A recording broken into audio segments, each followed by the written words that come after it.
Assalamualaikum warahmatullahi wabarakatuh. Selamat malam dan salam sejahtera untuk kita semua.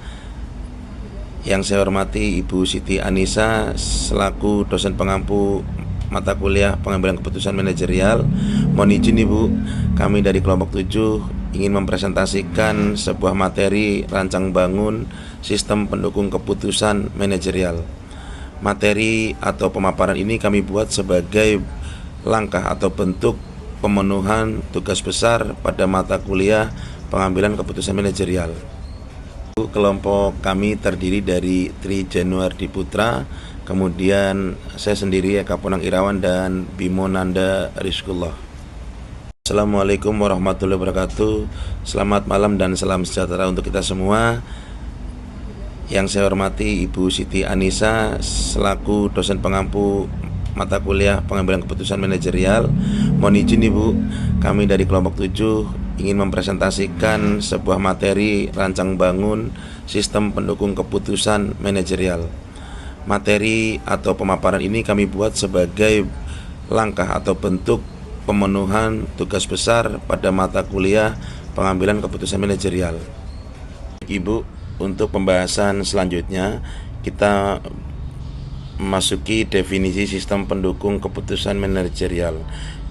SPK adalah sebuah sistem berbasis komputer yang membantu manajer dalam membuat keputusan yang lebih baik dengan menyediakan informasi yang relevan dan analisis data. Kemudian SPK membantu mengurangi ketidakpastian dan meningkatkan efisiensi dalam proses pengambilan keputusan. Atau dengan kata lain, SPK tidak menggantikan peran manusia dalam pengambilan keputusan, tetapi mendukung proses tersebut dengan menyediakan informasi yang relevan, akurat, dan terstruktur. Nah, SPK ini memiliki peran yang penting dalam dunia modern yang dipenuhi oleh kompleksitas data dan tuntutan pengambilan keputusan yang cepat. Dengan mengintegrasikan teknologi, informasi, dan model analisis, SPK menjadi alat bantu yang sangat berguna bagi manajer untuk membuat keputusan yang lebih rasional dan berbasis data. Artinya apa? Dalam pengambilan keputusan ini kita dibantu oleh kecanggihan teknologi, namun dalam hal ini kita perlu mempertimbangkan data dan analisis yang relevan agar dalam pengambilan keputusan memenuhi hasil yang lebih baik dan tidak terburu-buru ataupun tergesa-gesa. Oke, baik. Di sini saya akan menjelaskan tentang komponen konsep dasar dari SPK, yaitu terbagi menjadi 4. Pertama ada basis data, kedua ada basis model, yang ketiga ada interface pengguna, yang keempat itu ada basis pengetahuan. Basis data yaitu untuk menyimpan informasi yang relevan untuk proses keputusan. Contohnya itu bisa ID transaksi, untuk kode unik setiap penjualan, dan bisa juga untuk mencatat kapan transaksi itu terjadi, bisa dari tanggal atau waktu penjualan. Yang ketiga itu bisa nama produk, misalnya seperti laptop Asus atau handphone seperti Samsung, Redmi, dan lain sebagainya. Yang kedua itu ada basis model. Basis model yaitu menyediakan berbagai model matematis dan simulasi untuk menganalisis data. Contohnya itu misalkan perusahaan logistik yang mengoptimalkan rute pengiriman untuk mengurangi biaya bahan bakar dan waktu perjalanan. Model ini disebut dengan model linear programming atau network follow optimization. Misalnya masalah traveling salesperson problem, yang ini akan digunakan untuk menghitung rute terpendek atau tercepat yang harus diambil oleh setiap kendaraan pengiriman dengan mempertimbangkan kapasitas kendaraan, lokasi gudang, dan tujuan pengiriman. Yang ketiga itu ada interface pengguna, yaitu alat yang memungkinkan interaksi antara pengguna dan sistem. Contohnya itu interface ini adalah antar muka.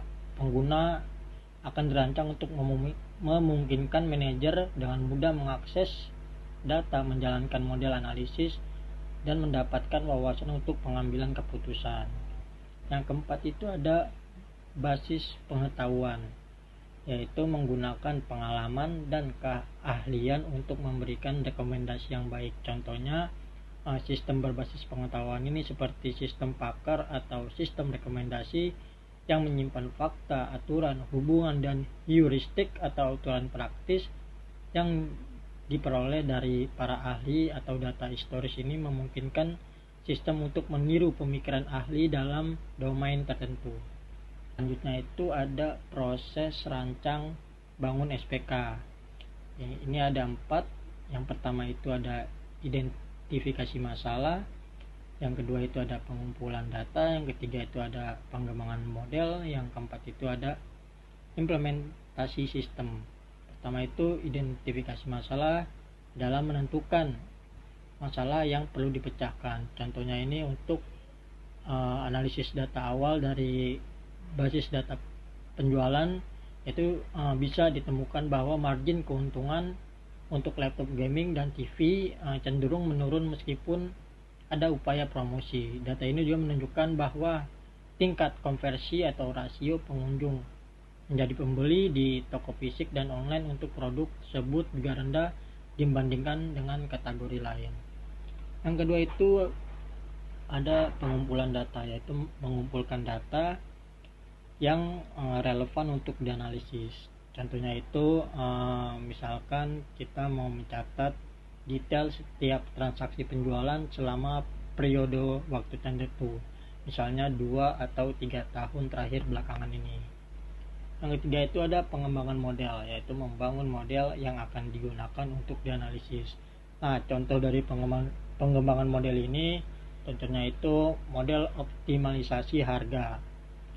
Tujuan dari model ini adalah untuk menentukan harga jual atau tingkat diskon yang optimal untuk setiap produk, misalkan seperti laptop, TV, HP, dan lain sebagainya, yang dapat memaksimalkan keuntungan atau volume penjualan dengan mempertimbangkan faktor-faktor seperti biaya produk, harga pesaing, dan elastisitas permintaan pelanggan.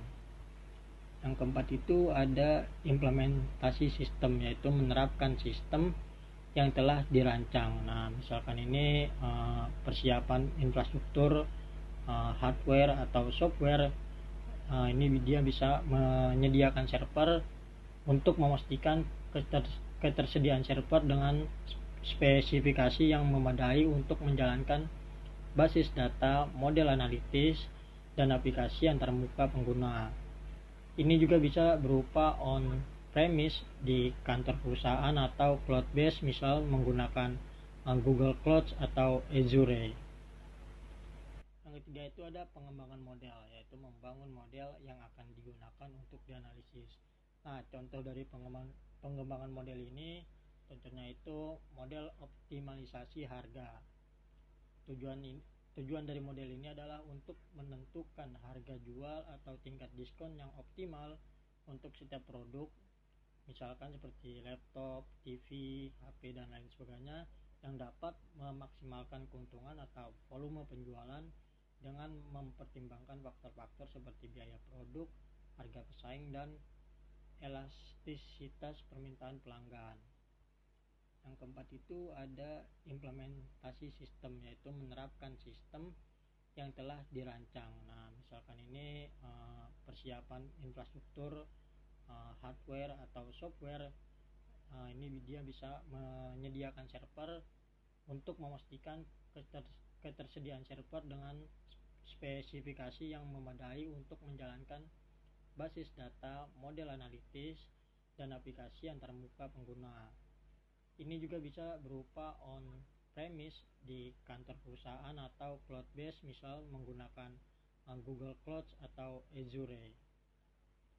Itu ada metodologi pengembangan. Metodologi pengembangan itu menjadi 3. Pertama itu ada metode kuantitatif, yaitu menggunakan data numerik dan analisis statistik. Yang kedua itu ada metode kualitatif, menggunakan wawancara, survei, dan observasi. Yang ketiga itu ada metode campuran, yaitu kombinasi kedua dari metode kualitatif dan metode kuantitatif. Oke, untuk presentasi selanjutnya adalah tantangan dalam pengembangan sistem pendukung keputusan. Nah, dalam tantangan ini memiliki 3 bagian. Yang pertama adalah kualitas data. Nah, dalam maksud dalam kualitas data adalah data yang tidak akurat. Nah, data yang tidak akurat dapat mengakibatkan kesalahan dalam proses pengembangan dan hasil dari keputusan akhir. Nah, yang kedua ada resistensi pengguna. Nah, dalam arti ini adalah penggunaan mungkin enggan menggunakan sistem baru, yaitu menggunakan sistem yang lebih lama, sehingga keefisien waktu dan ketepatannya itu lebih lambat, sehingga kurang efisien. Nah, yang ketiga adalah biaya pengembangan. Nah, maksud dalam biaya pengembangan adalah pengembangan sistem pendukung keputusan ini adalah terlalu mahal karena harus menggunakan teknologi terbaru, sehingga harus melakukan riset dan analisis pasar terbaru, sehingga kita sebagai pemilik sistem pendukung keputusan itu mengeluarkan biaya yang lebih banyak. Nah, selanjutnya adalah teknologi dalam sistem pendukung keputusan. Nah, dalam hal ini memiliki 3 bagian, yaitu pertama adalah peran teknologi informasi dalam sistem pendukung keputusan. Maksudnya adalah teknologi informasi memungkinkan pengolahan lebih cepat dalam analisis mendalam. Nah, ini adalah sebagai kecepatan dan ketepatan dalam teknologi sehingga keputusan yang diambil lebih akurat.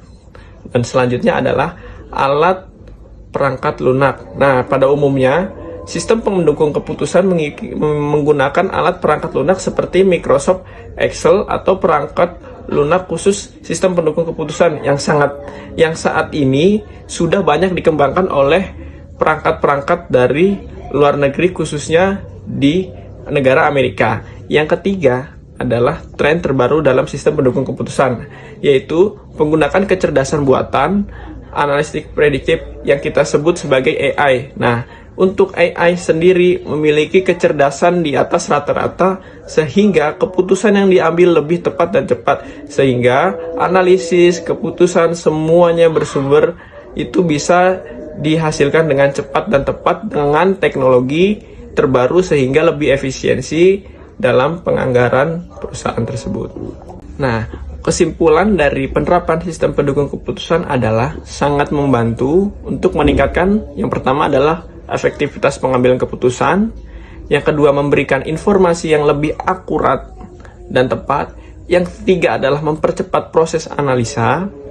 Nah, oleh karena itu perusahaan ingin meningkatkan kualitas pengambilan keputusan, sebaiknya mempertimbangkan dengan mengimplementasikan sistem pendukung keputusan dengan proses manajerial mereka, sehingga sistem pendukung keputusan itu dapat lebih optimal, efisien, efektif, dan lebih akurat, sehingga para pengguna sistem pendukung keputusan lebih terpercaya dan terjamin dari proses dan hasilnya. Sekian, terima kasih dari kelompok kami ucapkan wabillahi taufiq wal hidayah. Wassalamualaikum warahmatullahi wabarakatuh.